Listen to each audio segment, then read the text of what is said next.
So, Nabanggit mo pala kanina na now may pera nang involved, 'di ba? Pero nag-start to na passion lang. So ano yung mga ginawa mo? Ano yung mga naging challenges nun? Nung passion pa lang siya, wala naman perang makukuha dun. tayo kasing mga Pinoy, magaling tayo mag-adjust eh. Magaling tayo mag-adjust sa mga mahihirap na sitwasyon ng buhay natin. Nung time na nangyayari lahat ng yon, hindi mo naman siya kino-consider na mahirap talaga. Kasi yun yung normal mo. Okay. Gets? Kung babalik tanongin ko ngayon, nare-realize ko, ang hirap nung pinagdaanan ko dati. Pero nung nandoon tayo sa moment na yon, mahirap siya. Pero yun naman yung normal natin eh. So parang hindi siya yung talagang, ang hirap naman itong pinagdadaanan ko sa buhay. Hindi Feeling naman ko parang mahirap lang siya kung hindi yun yung normal sa'yo. Oo. So parang nung time na yon, inano ko lang din.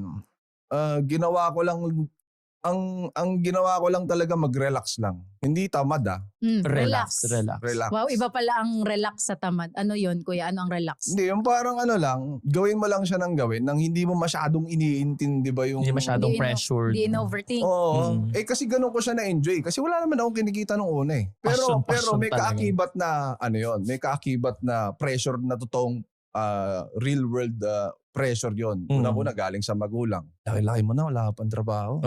Graduate ka na't lahat, napagtapos ka na namin, hindi ka pa nakakatulong sa bahay. So yun yung mga ganong moments na nag-pressure. Pero ako, kaya mo lang. Titignan ko lang to. Alam kong merong something dito. Kasi nakikita ko Naniwala ka. Naniwala ko. Kasi nakikita ko na sa US, nangyayari na that time.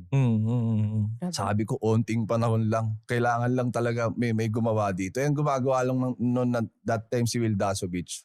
Walang Tagalog version niya. Nandito siya, English pa rin. Pero tinatry ni Will mag-Tagalog. So walang Tagalog version nito. Baka ito yung ito yung dapat Nakita mo yon, yung opportunity. Kasi bago yun.